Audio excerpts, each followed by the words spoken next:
বর্তমানে দেখা যাচ্ছে কিছু কিছু মানুষ ইন্টারনেট সম্পর্কে বিভিন্ন মতামত দিয়ে থাকে। যেমন কিছু কিছু মানুষ আছে তাদের কোনো ধারণাই নেই যে ইন্টারনেট কিভাবে কাজ করে এবং ইন্টারনেট জিনিসটা কি। আসলে আমরা আজকে এই বিষয় নিয়ে বিস্তারিত কিছু আলোচনা করার চেষ্টা করব। আসলে ইন্টারনেট কি? ইন্টারনেট হলো পৃথিবী জুড়ে বিস্তৃত অসংখ্য নেটওয়ার্কের সমন্বয়ে গঠিত একটি বৃহৎ নেটওয়ার্ক ব্যবস্থা। অন্যভাবে বলা যায়, বিশ্বের বিভিন্ন প্রান্তে ছড়িয়ে ছিটিয়ে থাকা অনেকগুলো নেটওয়ার্কের সমন্বিত ব্যবস্থার নামই ইন্টারনেট।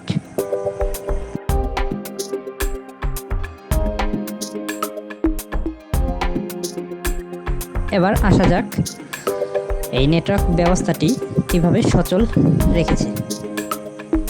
আমরা জানি পুরো ইন্টারনেট ব্যবস্থাটি বিভিন্নভাবে বিভক্ত। তার মধ্যে বিশ্বের বিভিন্ন দেশে ফেসবুক, ইউটিউব, গুগল এই সমস্ত সার্ভারগুলো রয়েছে। তাহলে ইন্টারনেটের মধ্যে আমরা গুগল ইউজ করার জন্য আমাদের তো সেই সার্ভারের সাথে কানেক্ট হতে হবে। এজন্য এরকম বিভিন্ন সার্ভার কানেক্ট করা হয়েছে মূলত ফাইবার অপটিক কেবলের মাধ্যমে। আমরা জানি সাবমারিন কেবল সমুদ্র তলদেশের মধ্য দিয়ে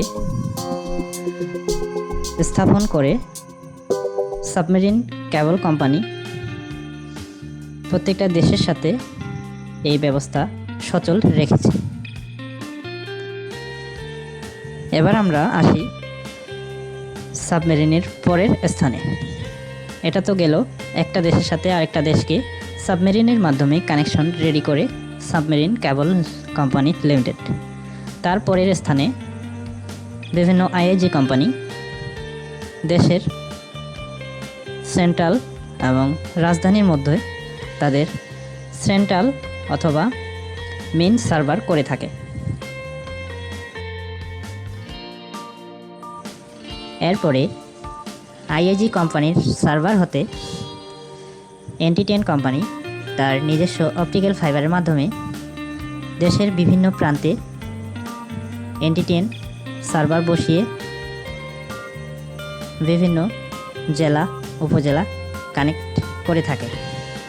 এরপরের স্থানে দেশের বিভিন্ন আইএসপি কোম্পানি NT10 সার্ভার হতে আইএসপি সার্ভার পর্যন্ত তার নিজস্ব কেবল কানেকশন রেডি করে থাকে।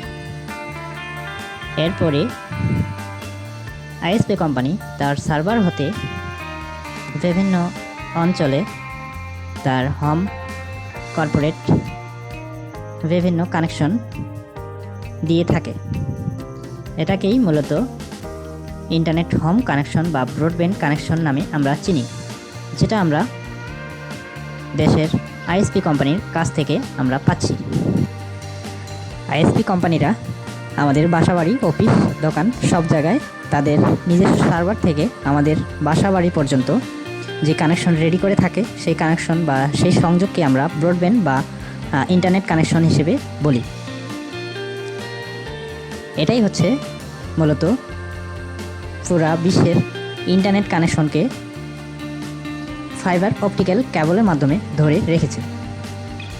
তাহলে এক কথায় বলা যায়, অপটিক্যাল ফাইবারের মাধ্যমে পুরা বিশ্বে ইন্টারনেট ছড়িয়ে ছিটিয়ে রয়েছে। আজকে আপনাদের এই সংক্ষিপ্ত তথ্যের মধ্য দিয়ে আমরা বোঝানোর চেষ্টা করলাম ইন্টারনেট আসলে কি, ইন্টারনেট কিভাবে কাজ করে। পরবর্তীতে আমাদের দ্বিতীয় এপিসোডে বিস্তারিত আরও আলোচনা থাকবে ইন্টারনেট সম্পর্কে। ততক্ষণ পর্যন্ত ভালো থাকবেন, সুস্থ থাকবেন, আমাদের চ্যানেলের সাথে থাকবেন।